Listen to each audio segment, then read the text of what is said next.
দক্ষিণ জেলার শান্তিবাজার মহকুমা জোলাইবাড়ী বিধানসভার অন্তর্গত কোয়াইফাং বীরবন্ত পাড়ায় এক ব্যক্তি জলে ডুবে মৃত্যুর ঘটনায় এলাকা জুড়ে শোকের ছায়া নেমে এসেছে।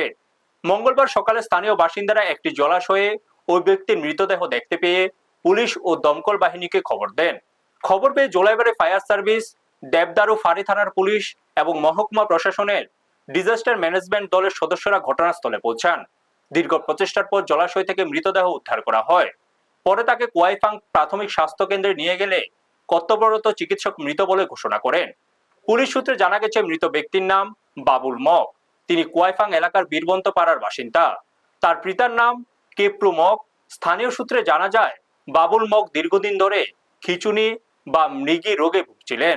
প্রাথমিকভাবে অনুমান করা হচ্ছে অসাবধানতাবশত তিনি জলাশয়ে পড়ে গিয়ে ডুবে মারা যেতে পারেন।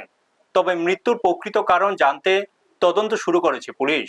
ব্যুরো রিপোর্ট, নিউজ তৎকাল 24।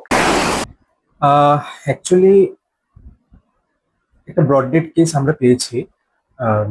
জোলাইবাড়ি ফায়ার ব্রিগেড স্টাফ ওনারা 1:55 সময় আজকে দুপুরবেলা একটা ব্রড ডেড কেস এনেছে।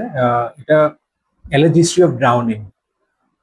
এখানে যে সামনে কোথাও একটা লেক আছে, লেকে পেশেন্টটা ডুবে গেছে। ডুবে যাওয়ার পরে পেশেন্টটা হয়তো বা ওইখানে মারা গেছে। তো আমরা যখন আনি তখন অলরেডি সে ব্রড ডেড, কোনো পালস, বিপি, ভাইটালস কোনো কিছুই নেই। ঠিক আছে, চেস্ট একেবারে সাইলেন্ট। তো আমি আসার পরে দেখার পর আমি অলরেডি ব্রড ডেড ডিক্লেয়ার করে দিয়েছি। সাথে সাথে আমরা পুলিশ ইনফরমেশনও জানিয়েছি, কিন্তু এখনো পেশেন্টের নাম বা বয়স, অ্যাড্রেস কোনো কিছুই জানা যায়নি। আজকে একটার দিকে আমার কাছে একটা খবর আইয়ে যে একটা বীরমন্ত পাড়াতে একটা পুকুরে একটা লোক পড়ছে ভাইয়া। তারপরে আমরা অ্যাকর্ডিংলি ইয়াতে জানাইছি, ফায়ার সার্ভিস জানাইছি। আর ফায়ার সার্ভিস দ্বারা রিকভারি করে কোয়াইপাং হসপিটালে লয়ে আইছি আর কি। তারপরে আমরা আইছি, সেটা আমরা দেখছি ব্রড ডেথ। আর ওনার নাম হয়েছে বাবু মক, আর বাবার নাম হচ্ছে থৈপ্রু মক। বাড়ি হয়েছে বীরমন্ত পাড়া।